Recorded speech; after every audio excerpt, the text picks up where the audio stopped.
Mr President, my question is for Minister for Public Transport, represented in this place by Minister Pulford.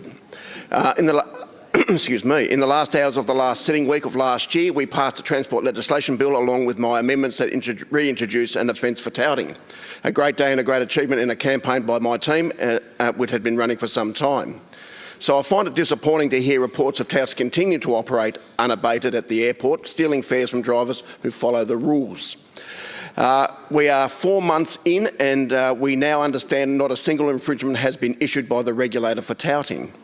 So I asked the Minister why the regulator is failing to enforce the law and stop this dangerous and unfair practice. Minister. President, I thank Mr Barton for his question and his work in securing that amendment late last year and his ongoing advocacy on this issue.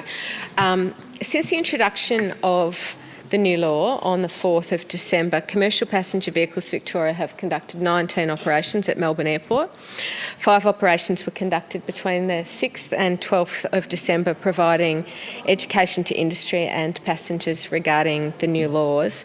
A further 14 enforcement operations by uniformed officers have been conducted since that time, and the government does acknowledge that touting has not been completely stamped out, but our advice from Melbourne Airport is that there has been a considerable improvement in the situation.